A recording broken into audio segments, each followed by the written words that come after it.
He would also use his sense of smell to try and hunt down the main body before they can all merge into the final form. This would completely surprise the demon, and with one swift swing of the blade, Tanjiro would behead Hantengu's main body, finishing the fight before Mitsuri even arrives. As the sun comes up, Tanjiro would encourage Nezuko to come out, telling her that everything will be fine. Listening to her brother, Nezuko would step out into the sunlight, and everyone would be surprised to see that she is completely unharmed. And even though everything went great for Tanjiro so far in this timeline, he would know that the most important battle is still ahead of him, and would soon start preparing for the final battle in the Infinity Castle. However, before that, Hashira training begins, with Rengoku and Tenjin training alongside everyone and awakening their Demon Slayer marks. Rengoku's appear as long, billowing flames that work their way from his hands up to his elbows. Meanwhile, Tenjin's mark appears as musical notes on his cheek. Besides this, everything else during this arc goes pretty much the same, and the night of the final confrontation soon arrives.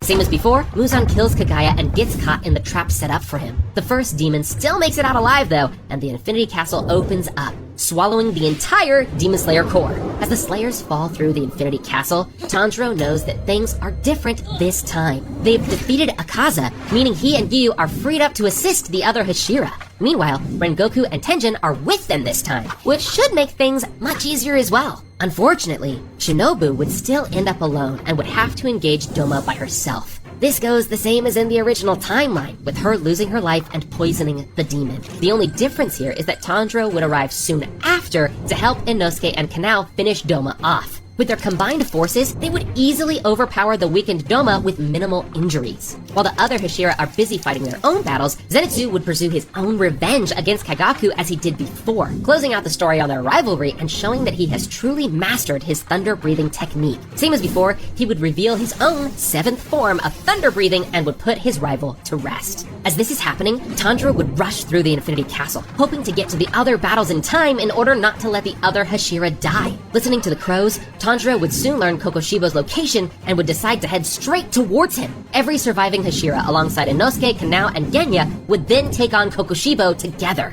And although Kokoshibo is one hell of a fighter, he would be up against 6 Hashira here. And yeah, I don't think even he would stand a chance in this fight.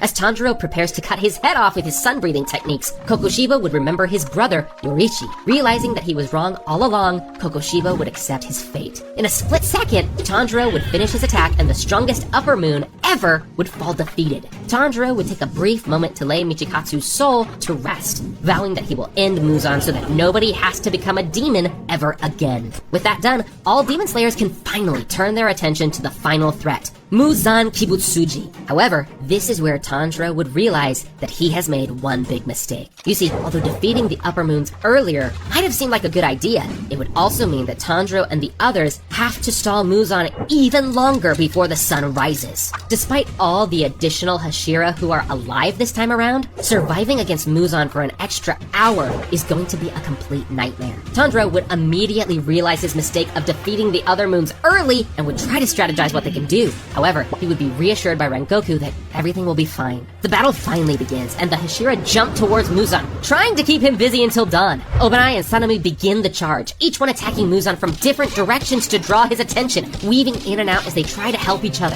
When they get tired, the others jump in, so Muzan would constantly have a fresh Hashira to worry about. Realizing that this battle is going to be much tougher than they thought, each Slayer would immediately activate their mark in order to go all out. Watching his friends fight with everything they've got, especially the ones who weren't there in the original timeline, Tanjiro would vow to defeat Muzan without anyone dying, and would rush towards him with his sun breathing. Getting cut by Tanjiro's breathing techniques would immediately remind Muzan of Yorichi, and he would feel the fear he hasn't felt in a long time. However, despite the Hashira's strength, Muzan would still manage to injure a bunch of them. Sanemi would suffer a slash to his gut, almost spilling his insides everywhere. Obanai would lose a leg during an attack, but would still manage to fight on using his snake-like movements. During one of his attacks, Rengoku would also lose an arm, while Tenjin narrowly dodges a slash and loses an ear in the process. Despite all of this, though, the Corps would suffer no deaths, as everyone gives it their all to attack Muzan while protecting one another. They would keep this up for hours, never giving Muzan any time to breathe.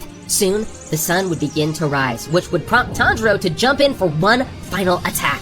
Tanjiro has prepared for this moment his entire second life, and as he gets ready to attack, the other Hashira would jump in as well in order to clear his path. By the time he makes it to the original demon, Tanjiro's blade would be glowing a bright red, and using his Hinokami Kagura, he would slice right through Muzan's neck.